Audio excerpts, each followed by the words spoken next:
Que vaya, a ver que la mole, ¿no?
Sí, abierto,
Firmino.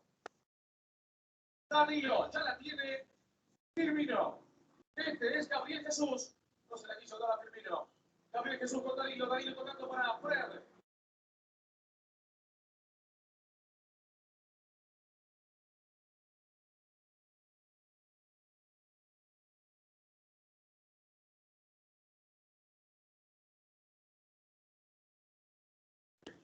Fred. Neymar. Marca. Levantate, le dice Néstor. El hombre de la voz de mando.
Buenas.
Sigue Neymar, el hombre del PSG. Linda combinación. Allí va Neymar, está habilitado. ¡Palo! ¡Palo! Se salva Colombia, una jugada magnífica, colectiva, a puro toque del equipo brasileño.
Bien, muy buenas noches con todos. Les pido disculpas por el retraso. El día de hoy vamos a analizar en lo que tiene que ver con ecografía cardíaca básica, ¿sí?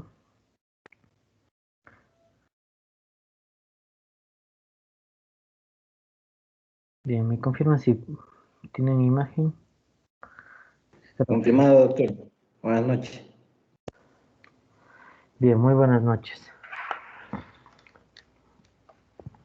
En relación a la parte de ecografía básica, esto es un fundamento importante en cuanto a la valoración inicial de los pacientes, sí, que pueden llegar en un estado crítico. Idealmente, la ecografía, tú puedes tener dos visualizaciones, la ecocardiografía. La una que es planteada desde el cardiólogo, ¿no es cierto?, donde vamos a tener diferentes visualizaciones mucho más específicas, donde nos ayudarán con la parte de diámetros, mediciones, ¿sí? Pero lo interesante de la ecocardiografía básica, o la ecocardiografía basada en la subjetividad, es de que a través de los signos clínicos y las manifestaciones que tiene el paciente, yo puedo llegar, aunque eso sea un aporte para llegar a un diagnóstico, ¿no? Aquí vamos a ir analizando algunos de los artículos que más se plantean en cuanto a ecocardiografía crítica, ¿sí? Villard Baron, que es un francés, ellos hablan mucho en relación a la parte de ecocardiografía de paciente crítico. De hecho, vamos a ver muchas de las imágenes en esta presentación, en esta revisión narrativa, que ellos plantean cómo ha evolucionado la ecocardiografía en los pacientes críticos. Eso sustenta desde la visualización del intensivista, ¿no es cierto? Pero aparte de eso, también tenemos las diferentes sociedades de que van a plantear la utilización de la ecocardiografía, pero desde una visión no cardiológica, ¿sí? Aquí tenemos, por ejemplo, en relación a la revista europea de corazón, donde ellos plantean que la ecocardiografía, o no es cierto, el ultrasonido cardíaco, no es únicamente del cardiólogo, ¿sí? Entonces, de hecho, en este consenso de la Sociedad Europea de Cardiología, ellos ya plantean que los cardiólogos no son los únicos profesionales médicos que se ocupan de las emergencias cardiovasculares y que en realidad el diagnóstico y el tratamiento cardíaco de emergencia también son realizados por una amplia gama de especialistas, ¿no es cierto? Es decir, si yo tuviese un paciente que me lleva hipotenso a la emergencia, yo puedo hacer una ecocardiografía básica y de forma subjetiva llegar a una valoración clínica. Yo sé que con eso me va a aportar mucho el diagnóstico, como vamos a ir viendo en esta presentación. Esta imagen que yo les planteo aquí es para que ustedes valoren y se den cuenta cómo yo puedo plantear desde un manejo básico, ¿no es cierto?, subjetivo, hasta un manejo de ecocardiografía avanzada, y que al final los dos tipos de estudios, ¿sí? De hecho, si ustedes revisan en la parte bibliográfica, se plantean revisiones donde dicen que no existe una mayor diferencia desde una ecocardiografía avanzada, ¿no es cierto?, donde yo haga, por ejemplo, mido la fracción de eyección de un paciente tiene 60%. Y si yo a través de un análisis de una ecocardiografía básica digo, bueno, simplemente este corazón no se contrae, la correlación clínica es muy relevante, ¿sí? Es decir, yo puedo tomar decisiones desde una perspectiva si es que tiene o no tiene una lesión, básicamente, ¿sí? Entonces aquí, por ejemplo, podemos plantear algunos escenarios, ¿no es cierto? Desde el ventrículo izquierdo, aquí esto lo vamos a profundizar en las próximas diapositivas, pero lo que yo quiero que se fijen aquí, básicamente la ecocardiografía tiene relación a la función de contracción, ¿no es cierto? Y en ese contexto lo que yo voy a analizar son cavidades, ¿sí? Miren aquí en ecocardiografía básica lo que yo voy a ver es cómo está la función cardíaca, ¿no es cierto? Si es que esto, que sería el músculo miocárdico, está contrayéndose o no, básicamente. Es lo que me interesa saber en ecocardiografía básica. En cambio, obviamente en la avanzada yo ya mediré la fracción de eyección, haré las mediciones de presión, ¿no es cierto? En relación a la zona de la salida del líquido o de la sangre desde la aurícula izquierda hacia el ventrículo izquierdo. También tengo el escenario donde yo puedo encontrar visualizaciones en el ventrículo derecho también. En el ventrículo derecho, en cambio, yo voy a visualizar zonas igual, ¿no es cierto? Si es que tiene movimiento el ventrículo derecho o no, ¿sí? Si es que se contrae este ventrículo derecho, ¿sí? que ya vamos a comparar la relación que tiene, ¿no es cierto?, entre el ventrículo derecho y el ventrículo izquierdo, ¿sí? Aquí vemos las zonas amarillas. Y también tendré el avanzado donde yo ya podré medir, ¿no es cierto?, la presión de la pulmonar, podré hacer mediciones más avanzadas como la excursión que tiene el anillo tricuspidio, ¿sí? Que de cierta forma eso necesito ya tener una visualización mucho más amplia o un mayor conocimiento en caso de cardiografía, pero en el contexto de emergencia, esto es lo que me va a servir, ¿sí? Luego tenemos a nivel del pericardio, ¿no es cierto? Esto habíamos revisado en el FAST, la visualización anecoica, que estaría describiendo la zona de líquido, ¿sí? Igual puedo hacer eso en modo M, donde también puedo observar acá que, como digo, estos serían el estudio avanzado. El cálculo de volumen, ¿no es cierto?, a través de la vena cava inferior, que también ayer lo habíamos mencionado, hoy día vamos a tratar de profundizar esta zona, y también las válvulas, ¿no es cierto? En las válvulas, aquí ustedes ven, es un estudio doble, color, donde yo puedo ver que la movilización, o si es que yo tengo una regurgitación de este líquido por un cierre ineficiente, yo podría presentar en sí la salida, podría observar un mosaico, ¿no es cierto?, de colores, que también se podría analizar, ¿no? Sin embargo, en el caso de ecocardiografía básica, la parte valvular de emergencia muy poca frecuencia tiene, ¿no? Sino lo que más vamos a tratar es de analizar estos tipos de escenarios. Bien, entonces, para ir puntualizando, yo debo tener presente cuáles son mis objetivos, ¿no es cierto?, en relación de lo que quiero ver en la ecocardiografía. ¿Qué es lo que yo voy a tratar de buscar en la ecocardiografía? En la ecocardiografía lo que yo voy a procurar observar o buscar es si es que tiene una causa que me esté generando este shock cardiogénico, ¿sí? Entonces aquí yo tengo que ser muy esquematizado, yo debo tener un patrón muy claro de cómo voy a valorar mi corazón. Lo primero es que yo voy a buscar derrame pericárdico, ¿sí?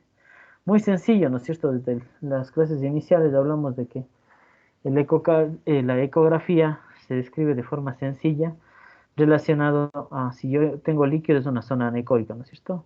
Entonces yo voy a buscar si es que tiene o no tiene derrame pericárdico. Luego de eso voy a analizar la función cardíaca, ¿sí? La función cardíaca vinculada más hacia la fracción del ventrículo izquierdo, que en este sentido tendrá relevancia si es que tiene buena contracción o no tiene buena contracción, ¿sí? También voy a analizar la relación entre el ventrículo izquierdo y el ventrículo derecho, ¿sí? Que de cierta manera tiene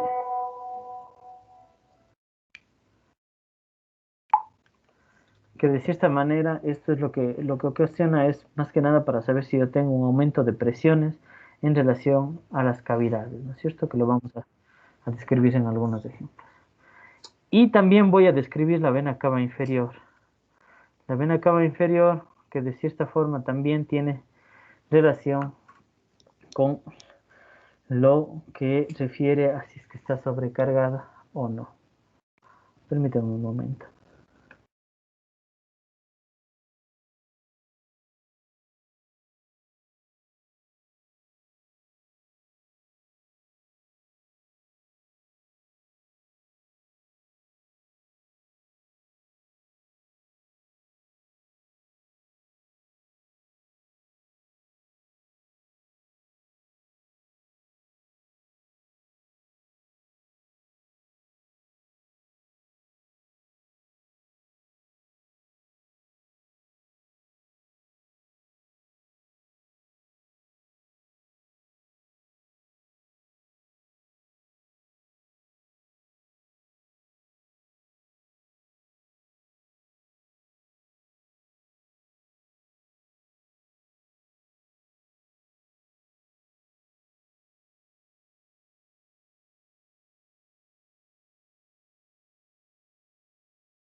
Bien, confirma si tengo audio.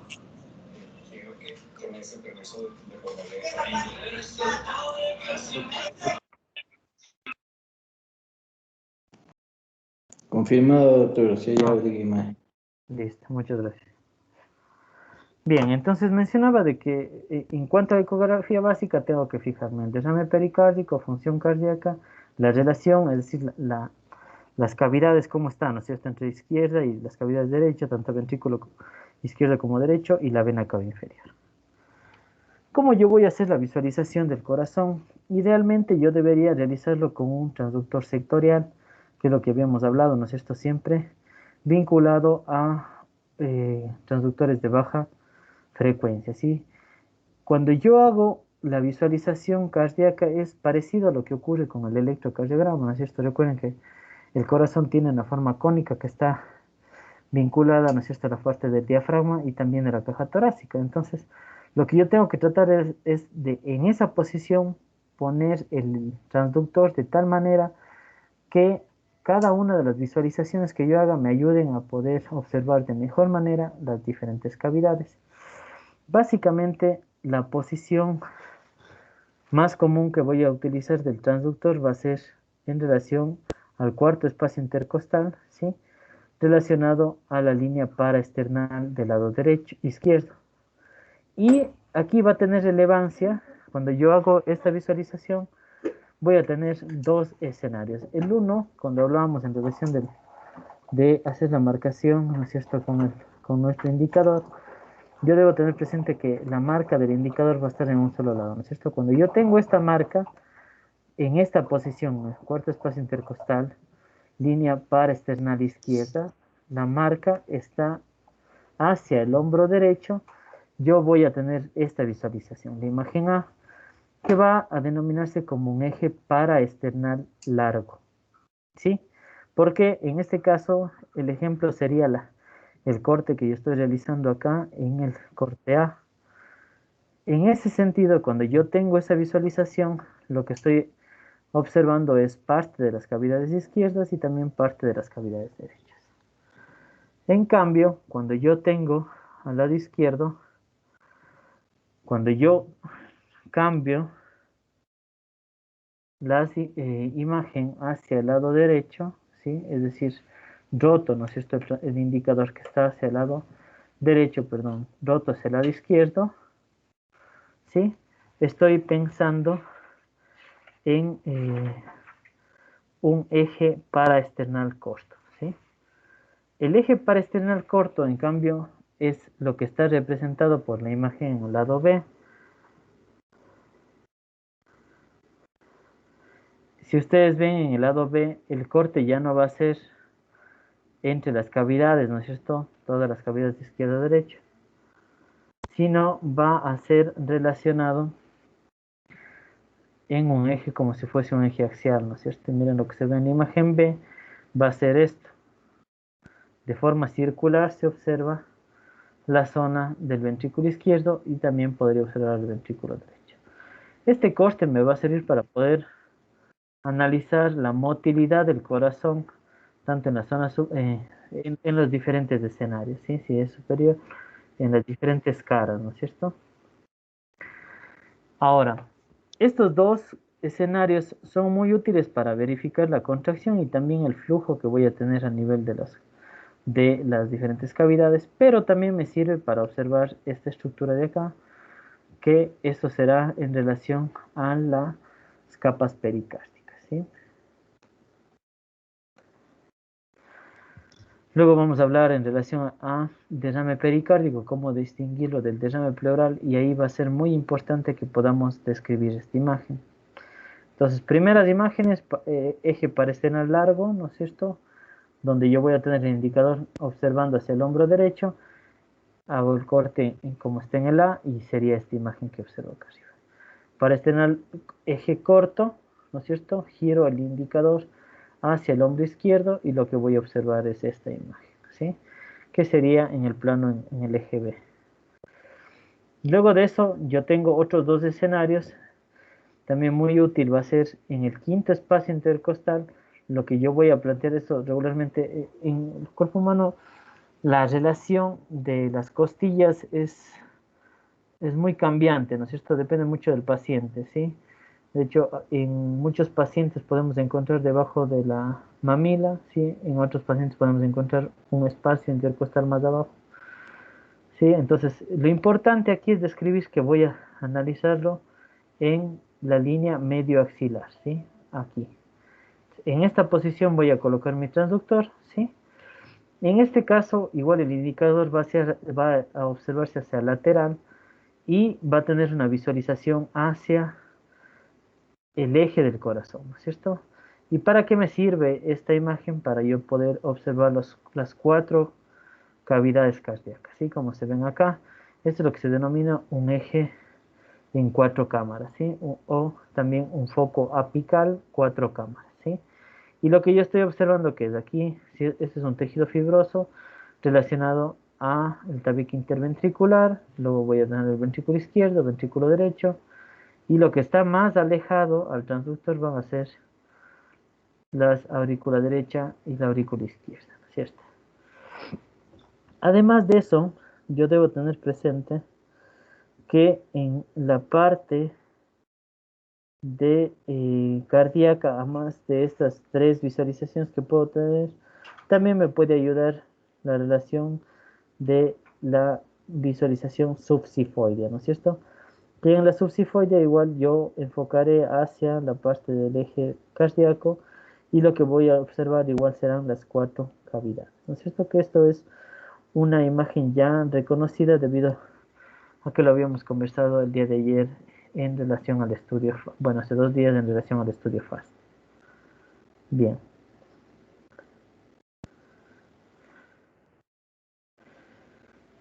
Bien, entonces ahora vamos a ir describiendo la imagen en relación a la ubicación y también cómo lo voy a encontrar, ¿no es cierto? Ya en la ecografía. Entonces recuerden que voy a tener un eje largo, voy a tener un eje corto, ¿sí?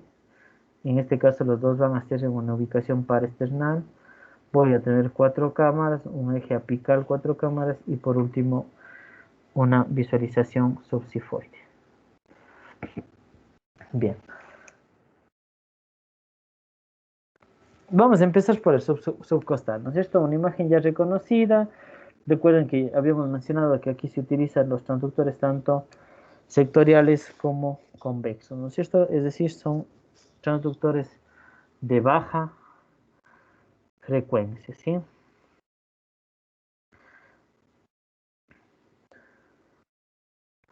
Ahora, en este escenario, miren, el haz de ecografía está hacia la zona superior, ¿no es cierto? Yo regularmente cuando lo analizo de esa manera, lo que yo tengo que pensar es que esta hoja está visualizando la parte inferior de las cavidades ventriculares y luego las cavidades, ¿no es cierto?, auriculares, ¿sí? Que en un diagrama sería esta imagen, ¿no es cierto? Y siempre tener presente las formas, siempre el ventrículo izquierdo va a tener una forma más concéntrica, ¿no es cierto?, hipertrófico, ¿sí?, comparado a la forma cónica o en media luna que podría tener las cavidades derechas. ¿Qué es lo que vamos a observar acá, ¿no es cierto? Visualización de tabique interventricular, ventrículo izquierdo y ventrículo derecho, ¿sí? Luego vamos a hablar de la relación, ¿no es cierto? En sí, cómo yo debería comparar, que regularmente es 0.6. Bien, el siguiente escenario va a ser un eje paraesternal largo. El eje paraesternal largo, lo había mencionado, va a estar relacionado al cuarto espacio intercostal, tercero, cuarto espacio intercostal, perdón, sí, línea paraesternal izquierda, ¿no es cierto? Y aquí ustedes pueden ver, estoy haciendo el estudio con un transductor convexo que igual va a tener el indicador en esta zona. ¿Y hacia dónde está viendo el indicador? Hacia el hombro derecho, ¿sí? Y en ese sentido, lo que yo estoy viendo es el corte, ¿no es cierto?, del ecógrafo, ¿sí? Como lo atraviesa como si fuese una lámina en un eje sagital al corazón, ¿no es cierto? Y lo que yo voy a observar es esto, miren. Voy a observar parte del ventrículo izquierdo, ¿sí? Luego voy a ver también la aurícula izquierda en esta zona. Voy a encontrar el tracto de salida de la arteria aorta y también puedo visualizar el ventrículo derecho, ¿sí? Vamos a ver en la ecografía. En la ecografía veo lo mismo, ¿no es cierto? Puedo observar aquí, esta va a ser la zona del ventrículo izquierdo, la cavidad, ¿no es cierto?, del ventrículo izquierdo. Lo que está más posterior va a ser la aurícula izquierda, ¿sí? Y voy a tener el tracto de salida de la aorta. Lo que yo veo aquí va a ser el movimiento valvular, ¿no es cierto?, en relación a la válvula aórtica. Y lo que va a estar más cercano al transductor va a ser el ventrículo derecho. En este corte tiene una vital importancia reconocer a la aorta descendente, ¿sí? Que debido al corte que es, en este caso parasternal largo, lo que yo voy a ver lo más alejado a todo el corazón es la zona posterior, ¿no es cierto?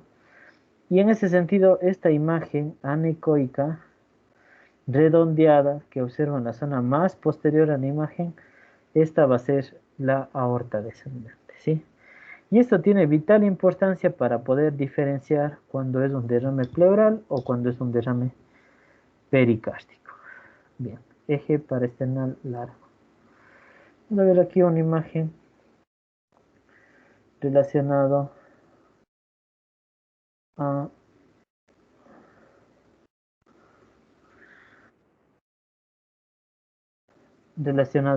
un eje parasternal largo, ¿no es cierto?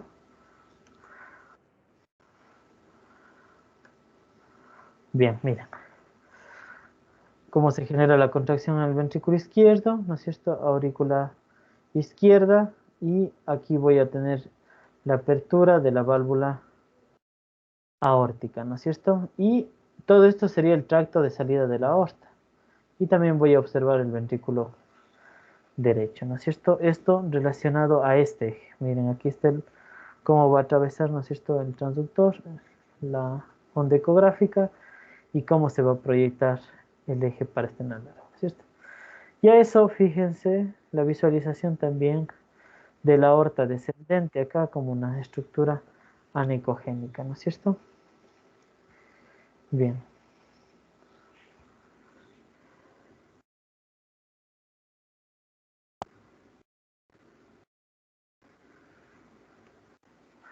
El otro escenario es un eje parasternal corto, ¿no es cierto? En el eje parasternal corto, lo que yo voy a encontrar, en cambio, giro completamente todo lo que tiene que ver con la parte ecográfica, ¿no es cierto? Lo que estaba al lado derecho lo voy a visualizar hacia el lado izquierdo, haciendo que el transductor cambie, ¿no es cierto?, de un eje sagital que estaba en el corazón, pase a estar en un eje axial, ¿no es cierto? Y miren, aquí lo interesante es la inclinación que yo le puedo dar al transductor para poder observar desde una zona superior hasta la zona apical del corazón. En esta imagen lo que yo voy a visualizar es al ventrículo izquierdo en su posición concéntrica, ¿no es cierto?, de forma circular, y también puedo observar los músculos papilares, e incluso, si es que yo voy hacia la zona más superior, puedo observar la válvula mitral, ¿sí? Y por otro lado voy a encontrar lo que es el ventrículo derecho, ¿no es cierto?, que aquí también tiene mucha relevancia el ventrículo derecho debido a que puedo hacer una comparación subjetiva entre la forma que va a tener el ventrículo derecho, que decía hace un momento como una media luna, y todo el ventrículo izquierdo, que lo voy a tener de forma concéntrica, ¿sí? Aquí se puede ver en la imagen desde una posición en un plano o un eje parasternal corto. Acá podemos observar, ¿no es cierto?, la dirección o la inclinación que yo podría tener el transductor dependiendo de los diferentes niveles de angulación que le dé al ecógrafo, ¿no es cierto? En el primer escenario, en esta imagen, yo voy a observar que está a nivel de la raíz aórtica, ¿no es cierto? Entonces aquí yo lo que voy a observar es la zona de la aurícula derecha, el ventrículo derecho, la aorta, ¿no es cierto? La válvula aórtica y parte de las ramas de las pulmonares, ¿sí? Este es un eje es muy alto, ¿no es cierto? Y luego de eso voy descendiendo, ¿sí? Voy a ver un corte más basal, aquí ya se observa más que nada la válvula aórtica, ¿sí? Luego sigo descendiendo y ya me introduzco en la zona ventricular, ¿no es cierto? Desde la visión de la válvula mitral hasta luego puedo ir avanzando, ¿no es cierto?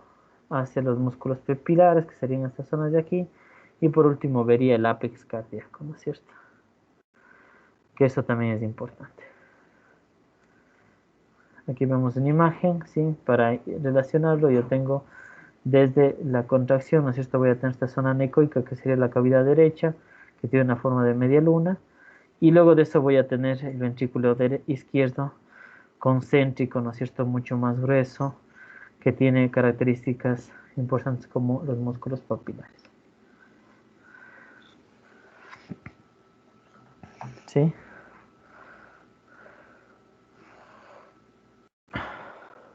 Volvemos a observarlo. ¿No es cierto? La contracción, si ustedes ven, la contracción del corazón es de una manera, se mueve todo el corazón hacia el centro, ¿sí? Ustedes ven, se mueve la zona relacionada a la parte de interventricular como también a la zona libre del corazón, ¿no es cierto? Para eso te sirve el eje parasternal corto y también fijarse la forma que va a tener el ventrículo derecho. La otra situación va a ser el apical 4 cámaras. En cuanto al apical 4 cámaras, la posición, les había mencionado en el quinto espacio intercostal, línea media clavicular, ¿no es cierto?, del lado izquierdo. En ocasiones, por ejemplo, los pacientes que tienen insuficiencia respiratoria aguda y que llegan con un gran trabajo respiratorio, requieren ventilación mecánica y al momento de colocarlos en ventilación mecánica, ¿qué va a pasar con el aire? Va a cambiar, ¿no es cierto?, expresión positiva, lo que nos podría limitar un poco en relación a la visualización de la caja del corazón, ¿no? Entonces, aquí nos puede ayudar mucho la posición, colocando en una posición en decúbito lateral izquierdo, voy a hacer que tenga una mayor proximidad del corazón hacia la caja torácica, ¿sí? ¿Y cuál es la visualización que yo voy a tener? Es esta, ¿no es cierto? ¿Ya?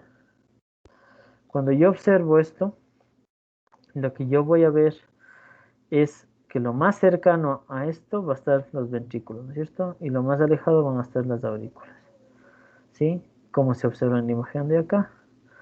Yo tengo ventrículo izquierdo, ¿no es cierto? Una cavidad mucho más grande. De hecho, el ápex cardíaco va a estar guiado más o va a estar posicionado más que nada el ventrículo izquierdo. Este es un dato muy importante para poder reconocer patología del ventrículo derecho, ¿sí?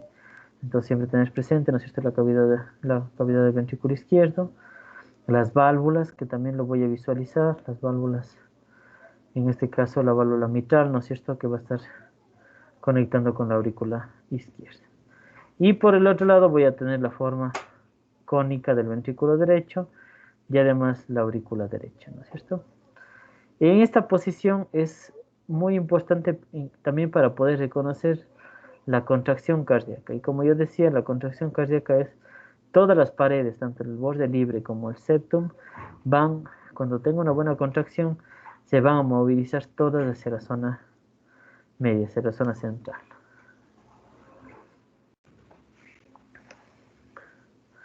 Aquí vemos en la imagen, ¿no es cierto?, en una estructura, en una imagen en apical 4 cámaras. Estamos observando cómo, miren aquí cómo se contrae todo, ¿no es cierto? Mira, se contrae el septum, las bases, ¿no es cierto? Y también el ápex, ¿sí? Todo se contrae, ¿sí? Eso es una característica. En esta visualización yo comprendo de que tiene una muy buena fracción de eyección.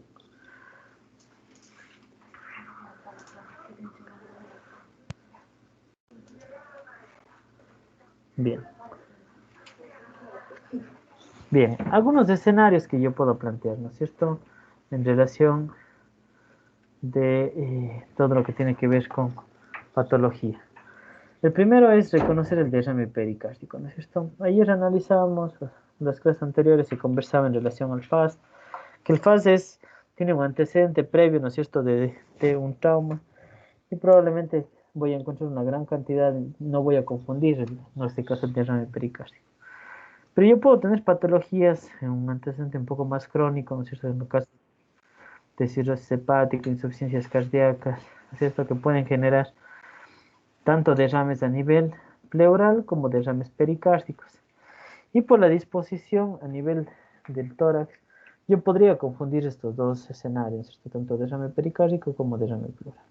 Lo vamos a aprender a diferenciar en ese sentido.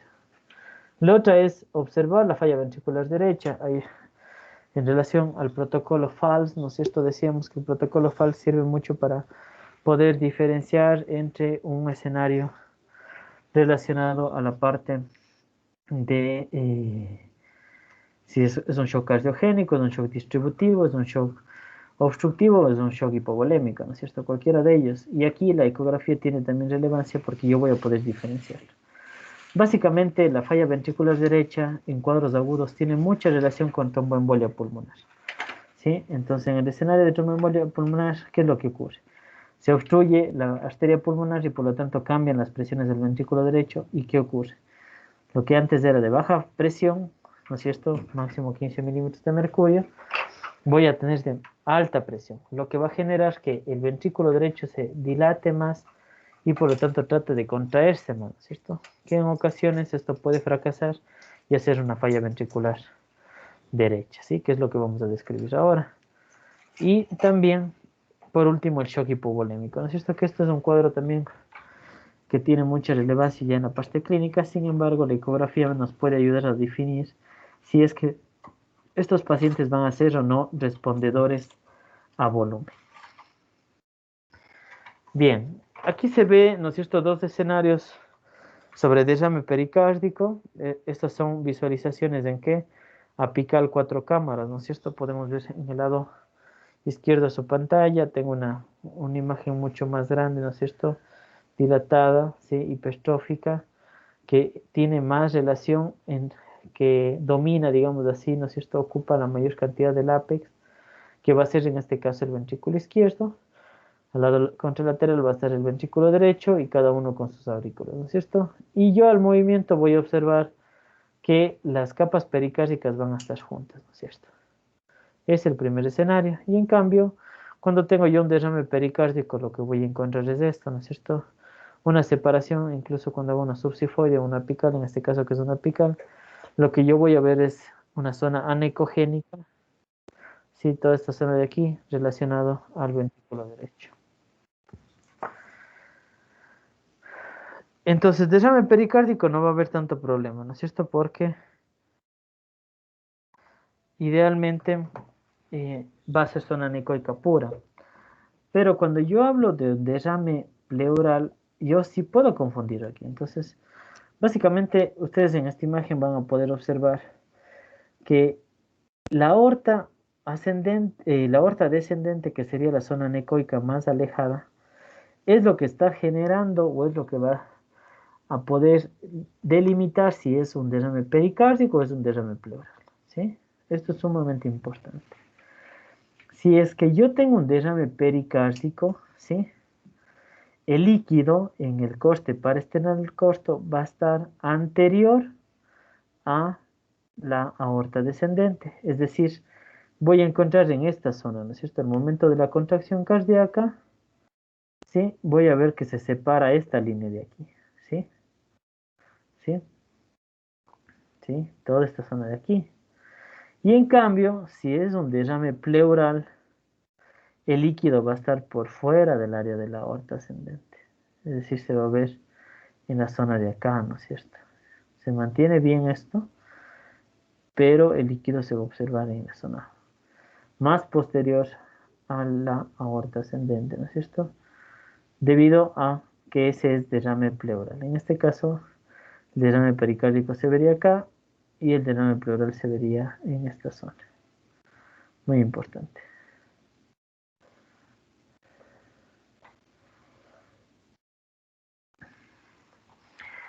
En cuanto a la normalidad, digamos, de la estructura, ¿no es cierto?, del espacio que ocupa tanto el ventrículo derecho como el ventrículo izquierdo, va a tener mucha relación en cuanto a observar las dos cavidades, tanto el lado derecho como el lado izquierdo.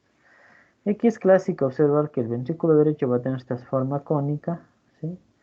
Y el ventrículo izquierdo va a ser el que mayor longitud o el área de volumen más grande que se tenga. La relación entre el ventrículo derecho y el ventrículo izquierdo en medición debe ser menor al 0,6 o al 60%, ¿no es cierto? Es decir, yo voy a tener que la ocupación del ventrículo izquierdo va a ser superior al 60% y el ventrículo izquierdo va a utilizar solo un 40%, ¿sí? En una relación de menor al 0,6%. Y un dato muy importante va a ser el apex cardíaco.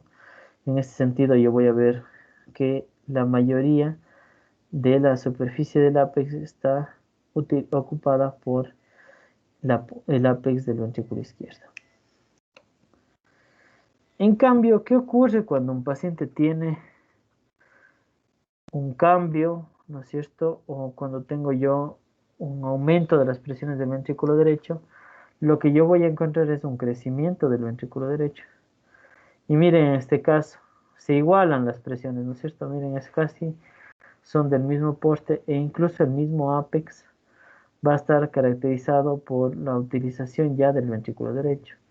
Cuando esto ocurre, y esto es importante, es una visualización sencilla en relación a tromboembolia pulmonar, ¿no es cierto? Yo podría pensar de que a nivel del ventrículo derecho voy a tener un tromboembolismo pulmonar.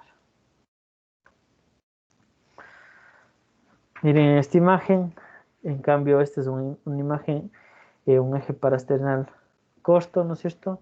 Yo estoy viendo, mira, cómo aquí el tabique interventricular, que quiero que se fijen en la imagen de acá, miren cómo es el tabique, ¿no es cierto? Tiene una forma circular, toda la cavidad izquierda, ¿sí? Mira, ¿no es cierto? Es decir, esta cavidad es convexa hacia el ventrículo derecho, ¿cierto? Como es convexo, lo que hace es de que tenga una forma de una media luna el ventrículo derecho. En cambio, ¿qué ocurre acá? En esta imagen yo ya no encuentro, ¿no es cierto?, la forma concéntrica del ventrículo derecho, donde el tabique interventricular no se encuentra convexo hacia el ventrículo derecho, sino se encuentra más hacia el ventrículo izquierdo. Recuerden que el ventrículo izquierdo va a ser de una forma concéntrica, ¿sí? Y la contracción va a ser de todas sus paredes hacia la parte media. Pero cuando yo tengo un crecimiento del ventrículo derecho, este tabique interventricular que era convexo hacia el ventrículo derecho se aplana, ¿no es cierto? Toma una posición más recta, como se observa acá, ¿no es cierto? Mira, acá incluso diera la impresión que esto fuera ventrículo derecho.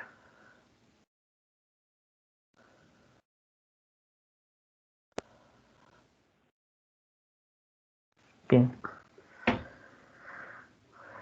En el caso del shock séptico, tiene relevancia el poder, de cierta forma, analizar todo lo que tiene que ver con cavidades, ¿sí? Las cavidades en el shock séptico, recuerden que el shock séptico es primero una vasodilatación periférica y luego de eso va a haber un cambio en la permeabilidad de la membrana y por lo tanto se va a volver también hipovolémico. ¿Qué pasa si un paciente está hipovolémico? Lo que va a generar a nivel del corazón, que es taquicárdico, ¿no es cierto? Por eso es lo que se describe como si el corazón estuviera hiperkinético. Se contrae mucho, muy duro, ¿no es cierto? Y muy rápido, ¿sí? Entonces aquí yo puedo ver como en un gráfico qué pasa si es que no tengo volumen a nivel del ventrículo izquierdo. Las paredes, ¿no es cierto?, ventriculares, tanto del borde libre como de la región septal, ¿qué va a ocurrir si no tiene líquido? Se van a pegar, ¿no es cierto? Van a estar muy unidas, ¿sí? Y aparte de eso va a estar taquicárdico, va a estar taquicárdico. En algunas mediciones que se puede hacer algo que es importante es la velocidad del tracto de salida del flujo a nivel de la aorta, que nosotros le denominamos BTI, que es esta onda que se genera acá, ¿no es cierto?, por flujo negativo, cuando se aleja, y que esto tiene relación con una falta de volumen, ¿no es cierto? Un BTI menos de 18, estamos hablando que puede ser respondedor a volumen. Pero más allá de hacer la medición, lo que me interesa es ver esto, ¿sí? Si yo tengo un paciente joven que está con 130 de latidos cardíacos, ¿no es cierto?, y luego la ecografía y veo cómo las paredes se unen en cada contracción, llego a la conclusión que el paciente está hipovolémico, ¿no es cierto? ¿Por qué? Porque tiene una gran contracción y lo que le falta es volumen en su interior. Y a esto se puede también guiar en cuanto a la evaluación de la vena cava inferior.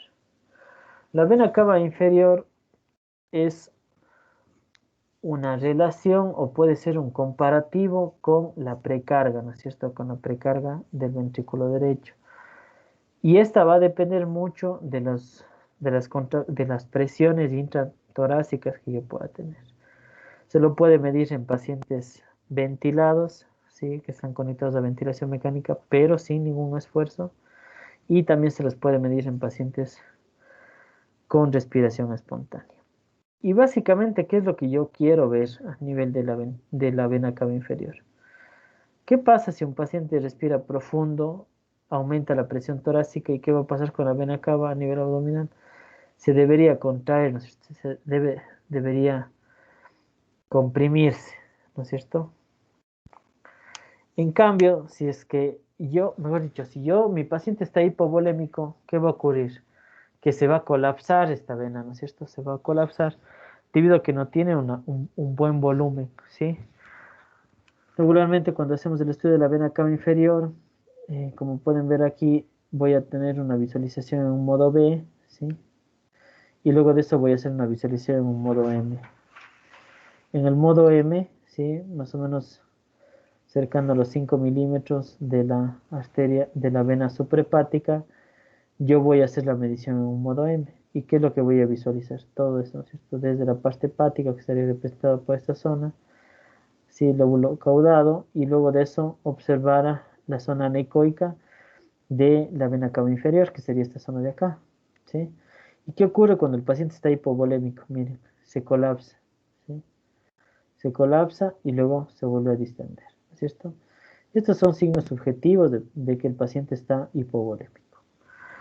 Diferentes en un escenario, en cambio, en un paciente que tiene el líquido intravascular normal, ¿no es cierto? En ese sentido, lo que yo voy a observar que a pesar de la inspiración, expiración, todo el tiempo se va a encontrar de forma constante el vaso, ¿no es cierto?, en relación a la medición. Bien. En ese sentido podemos ver acá algunas, ¿no es cierto?, de las ya visualizaciones relacionadas a un cuadro clínico, ¿no es cierto? Y siempre teniendo presente lo que tiene que ver con la clínica del paciente, los antecedentes que haya tenido, más las observaciones que acabamos de mencionar durante esta charla, ¿no es cierto?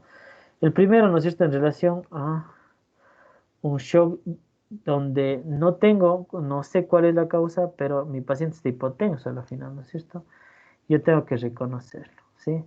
Puedo tener algunos escenarios, por ejemplo, yo aquí lo que estoy observando es un eje parasternal corto, ¿no es cierto?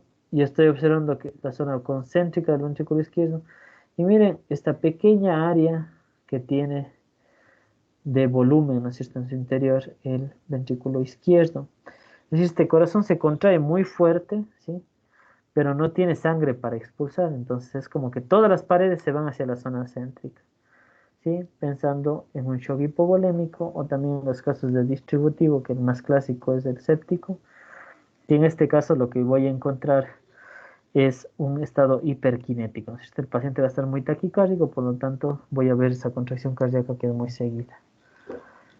El otro escenario, ¿no es cierto?, un shock cardiogénico. En el shock cardiogénico yo sé que existe un daño a nivel de miocardio, entonces ¿qué va a ocurrir? No va a tener contracción, ¿no es cierto? Sí, no va a haber una contracción generando una dilatación, sí, igual del ventrículo izquierdo como se ve acá. Y el tercer escenario, todos estos estamos hablando de un eje parasternal corto, ¿no? Y un tercer escenario en relación al crecimiento de las cavidades derechas, ¿no es cierto? Habíamos dicho que la relación debe ser menos de 0,6, pero en este caso yo que veo, este va a ser el ventrículo izquierdo, ¿y qué está ocurriendo en relación al tabique interventricular? Lo que regularmente debe ser convexo, ¿no es cierto?, hacia el ventrículo derecho, generando la media luna. Por el aumento de presiones a nivel del ventrículo derecho, lo que está generando es una movilización del tabique interventricular hacia la misma estructura del ventrículo izquierdo. Cuando yo observo esto, ¿sí?, estoy pensando que mi paciente tiene un aumento en las presiones de las cavidades derechas, en el caso del ventrículo derecho, relacionado a un shock obstructivo que regularmente tiene relación con la obstrucción de la arteria pulmonar, ¿no es cierto? La arteria pulmonar es común, lo que podría generar un aumento en la presión del ventrículo derecho.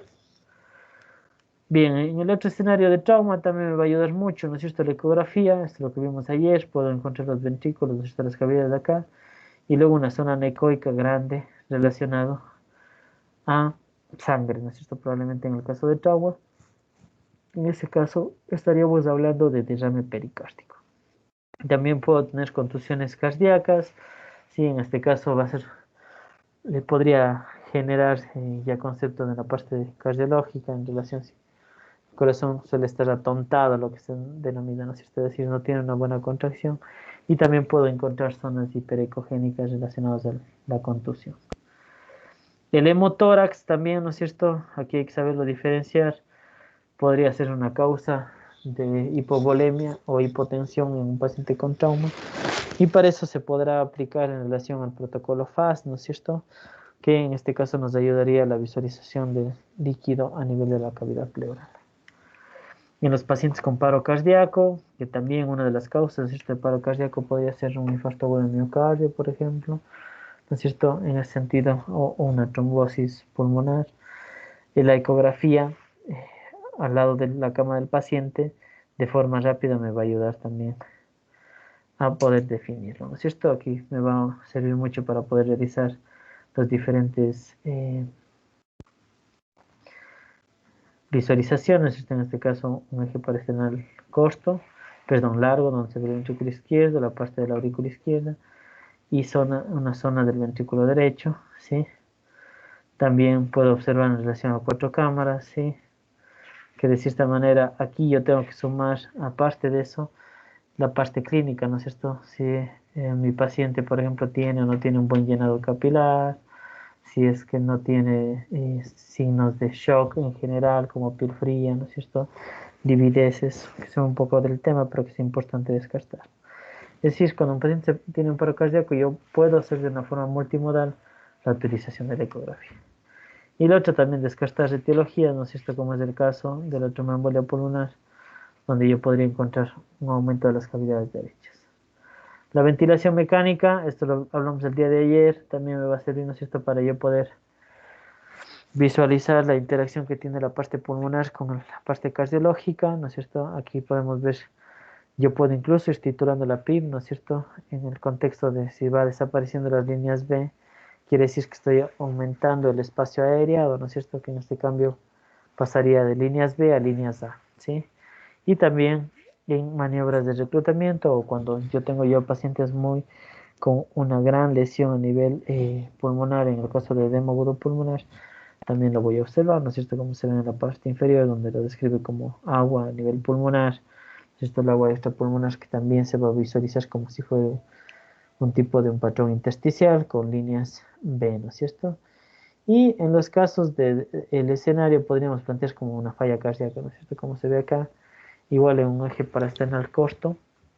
Lo que voy a observar es que la contracción cardíaca no hay, ¿no es cierto? Miren, aquí yo podría comparar dos escenarios entre una gran contracción cardíaca que incluso me deja sin área de volumen de sangre, ¿no es cierto?, debido a la hipovolemia que tiene, y el otro escenario donde yo tengo un cambio en relación a la contracción cardíaca, donde se va a generar una dilatación y por lo tanto tampoco va a haber una buena contracción cardíaca. Bien, listo. ¿Alguien tal vez ¿Tiene alguna pregunta, alguna intervención que deseen realizar? Buenas noches, doctor. En la vista de 4 cámaras, ahí también sería factible, por ejemplo, que se pudieran ver por defectos de los tabiques, como por ejemplo persistencia del conducto arterioso y otras patologías. Sí, sí, sí, en ese sentido lo que habría que utilizar es ya el Doppler, ¿no? El color sobre todo, ¿sí? Cuando yo hablaba en la parte inicial, tú lo que puedes analizar, ¿no es cierto? Recuerden que el color o el Doppler color, lo que ayuda es a ver la visualización o el movimiento de flujo, ¿no es cierto? Un flujo que va de derecha a izquierda o de izquierda a derecha en relación a la visualización del transductor. Entonces, idealmente, cuando yo hago el estudio ecográfico, el flujo normal tiene que ir, ¿no es cierto?, de ventrículo hacia aurícula o viceversa, ¿no es cierto? El flujo normal va a ser de aurícula izquierda hacia ventrículo izquierdo y de ventrículo izquierdo hacia la aorta, ¿no es cierto? Y del otro lado lo mismo, va a ser el flujo normal de la aurícula derecha hacia el ventrículo derecho. Y del ventrículo derecho va a atravesar hacia la arteria pulmonar, en cambio, ¿no es cierto? Si yo en ese flujo, ¿no es cierto? Ese es el normal. Si yo coloco el color y veo que existe una coloración, se puede decir, ¿no es cierto? La captación de flujo que va, por ejemplo, de ventrículo izquierdo a ventrículo derecho, yo estoy hablando de una comunicación, ¿no es cierto? Igual en el tema auricular, en relación, ¿no es cierto? Igual si tengo en relación a la arteria pulmonar, entonces el Doppler color es el que va a ayudar en ese sentido, ¿sí? Se va más allá del tema relacionado de ecocardiografía básica, porque ahí yo ya tendría que utilizar la zona de color, ¿sí? Pero obviamente que se puede hacer en relación a una visualización en 4 cámaras. ¿Por qué en 4 cámaras?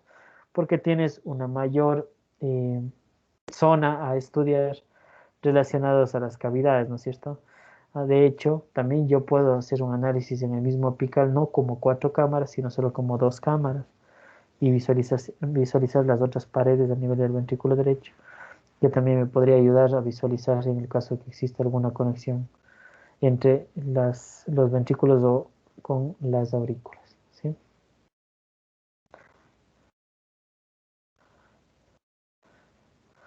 Bien, ¿alguna otra pregunta? No sé si quedó contestada la pregunta anterior. Buenas noches. ¿Cómo se podría medir la relación entre los ventrículos? Muy bien, esa es una muy buena pregunta, ¿sí? Recuerden que los ecógrafos, cuando analizábamos parte de los elementos, tú puedes hacer una relación, ¿no es cierto? Puedes vos hacer un freeze, es decir, puedes paralizar la imagen y posteriormente hacer una medición longitudinal, ¿sí? Que eso se puede hacer y esperemos que ya en las prácticas podamos irlo desarrollando. Ahora, la ecografía básica no es necesaria hacer mediciones, ¿sí? Porque lo que tú necesitas es tener una visualización, ¿no es cierto? Ahora, ¿cuál es el escenario de un paciente? Porque la ecografía que hemos analizado es en un contexto de un paciente con un shock, ¿no es cierto? Si yo estoy pensando que el paciente tiene un shock cardiogénico vinculado al ventrículo derecho, ¿sí? Primero yo voy a tener la parte clínica, ¿no es cierto? Probablemente este paciente esté taquipneico, esté taquicárdico, esté hipoxémico, y al examen físico, a la valoración pulmonar va a estar normal, porque no es un problema en este caso, de ventilación, sino más es un problema de perfusión, ¿no es cierto? Con ese antecedente, yo lo que hago es poner el ecógrafo, ¿no es cierto?, en una visualización, por ejemplo, en 4 cámaras, ¿sí? Y cuando yo tengo una visualización en 4 cámaras, lo que yo tengo es que tratar de describir de forma subjetiva, ¿no es cierto?, los cuadros clínicos. ¿Qué es lo que yo tengo que fijarme? El APEX, ¿no es cierto? ¿Qué dijimos del APEX? El APEX lo que va a generar es que la mayor cantidad del APEX va a estar conformado o va a estar ocupado por el ventrículo izquierdo. Con esto yo sé que, si yo veo esto, sé que el ventrículo derecho no tiene problema, ¿sí?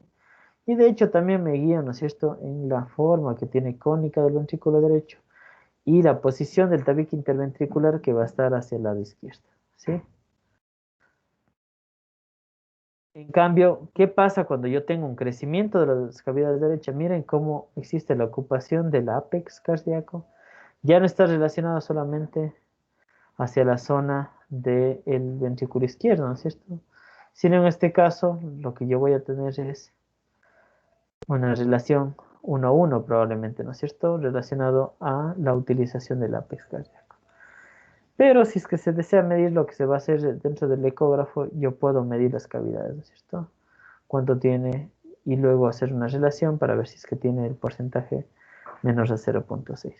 Como digo, no es lo recomendable porque la visualización subjetiva tiene una misma validez sumado a la clínica, obviamente, a la parte objetiva.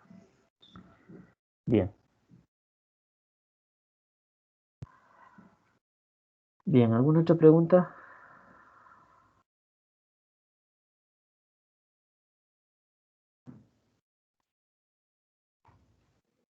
Doctor, buenas noches. Doctor, buenas noches. Y la ventana supraclavicular, tal vez, doctor. Ventana supraclavicular se utiliza más para la visualización del callado Sí. aórtico, ¿no? No sé si se me escuchó. Igual es en Sí, visualizaciones. doctor. Bien. Ventanas supraclaviculares o supramandíbula en relación, supraesternales sobre todo, ¿sí? Supraesternales se van a utilizar sobre todo para la visualización del callado aórtico, que en sí más sirve para ver el diámetro, ¿sí? También se podría observar los flap en relación de, por ejemplo, una disección aórtica, ¿sí? Pero en este contexto tiene una baja sensibilidad, idealmente yo no me arriesgaría, ¿no es cierto?, a través solamente de una ecografía detectar una disección aórtica, ¿no es cierto? En estos escenarios sería de avanzar en los estudios más que nada sobre una angiotomografía.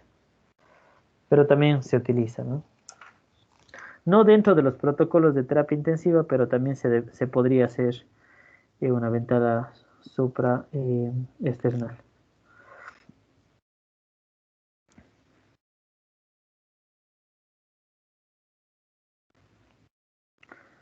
Bien.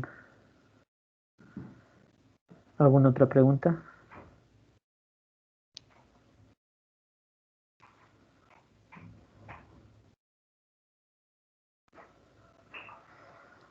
Bien, si no hay ninguna pregunta, les agradezco por su tiempo. El día de mañana nos reuniremos. ¿Qué tema se verá mañana, doctor? Mañana vamos a analizar principios de Doppler, ¿sí? Y con eso damos ya el inicio para el próximo módulo que les ayudará a otro colega en relación a la parte de ecografía general. Okay. Listo. Muchísimas Muchas gracias. gracias, doctor. Muchas gracias, doctor. Buenas noches. Muchas gracias.